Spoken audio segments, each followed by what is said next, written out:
Okay, if you're saying you want to have 4 kids, are you okay with a particular gender, or you want mixed, or you just want a particular gender only for that number of children? Now, if the person says, I'm fine with both sexes, it's a very beautiful answer, but I think you should go ahead to ask, what if, excuse me, we are to give birth to 3 children, and by the third child, 3 of them are girls?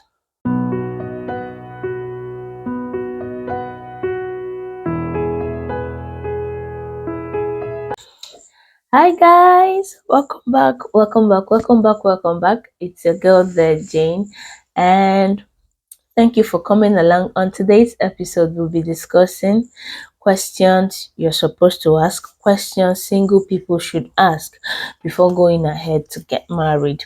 Okay, so I came across this picture online where somebody said a marriage of 8 months crashed, and when trying to find out what was the problem, the response was not compatible. And funny enough, this is the situation of things currently. A lot of marriages are broken because of lack of compatibility, because they are speaking different languages that cannot be mended while in marriage. To avoid stories that touch the heart, it's better you ask these questions. Please excuse me for the way I sound. I have issues with my respiratory tract at the moment.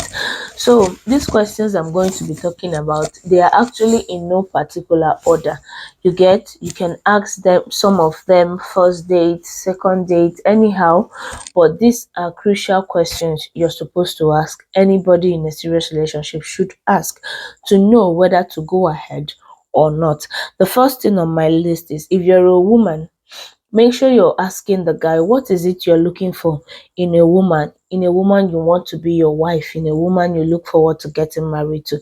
Now, you're not asking this question because you want to modify yourself to fit into the shoe of that person. Fine and good. There are places for harmless compromises, okay, but that's not what we are talking about today. I'm not talking about ask the question so that you can modify yourself or pretend to be who you are not. This is just to get a clue of what the person you're dating, or what the person who wants to marry you is looking out for in a woman, and you as a lady will know, do I fit into this your description or not? Now, the second thing I have here is, what's your conflict resolution style? When you're angry, how do you respond? If peradventure we get married tomorrow and we're having issues, or we have a misunderstanding, what is your first point of call? Do you shout? Do you scream? Do you hit the table? Do you break things?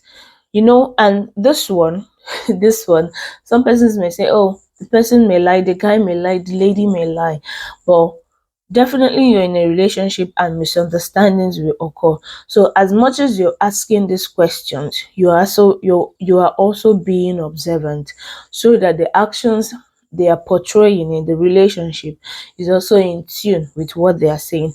Otherwise, you know when to pick up your shoes and run. The next question is, what is your love language? This is very, very important, because it's not just about showing somebody love, but showing the person love in a way the person wants to be loved. Some persons, no matter the amount of gift you buy them, you're not speaking their love language yet. It could be words of affirmation that is their own. It could be a little bit of support here and there, act of service. So please ask this question, both parties, whether male or female. It is important so that you will know what you are getting into. You will know your partner's expectation. You will know this person you're about to get married to, what he or she expects from you to speak as a love language. Now, the next thing is, what is your take on divorce? So you have to know what is the stand of this person you're about to get married to on divorce. Some persons, in even as single ladies, as a single guy, as a single lady, in their mind, they have just a little amount of tolerance, a little amount of patience, that before they've even entered the marriage, divorce is their backup plan already. That kind of person will not, most of the time, give in or give what it takes to make a marriage work. Every little inconvenience will chase the person out. So it is very, very important you pay close attention to the response. Yeah, what is your take on divorce? Is it an option for you in your marriage? Do you look forward to getting married and one day walking away? Do they say things like, yes, people fall in love and fall out of love? That's a sign too. People fall in love and fall out of love. Yes, there won't be issues, but they just wake up one morning and they feel like they no longer love this person, so they take a walk. Yeah. Is it the orientation this person has? Is a question you have to ask and pay attention for the response. Next one is, what is your deal breaker? I've heard some persons say that cheating, adultery is not their deal breaker in marriage. It could be something as tiny as lying to them that is their own deal breaker. So you need to know, what is this person's deal breaker? What will you see in your marriage and you will take a walk? You also need to know. The next thing is, what do you think about having mentors? Now, this question, some persons don't have mentors in their life, and it is not to say that they are not doing well for themselves, but no matter what, in every field, responsible individuals have people they are looking up to. So what is your take on mentor? Do you really accept mentorship? Do you have authorities over your life? Is there anybody you can listen to even if you're very, very angry? It is very, very important, in as much as we don't look forward to a marriage where we will be washing our dirty linens outside, where we won't be showing the people the ugly parts of marriage.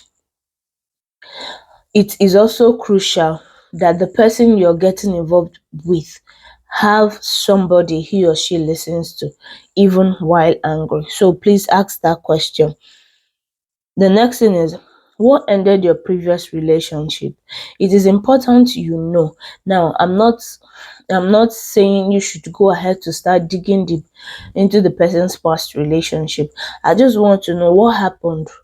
What caused your breakup? Was there a misunderstanding? What really happened? I just want to know.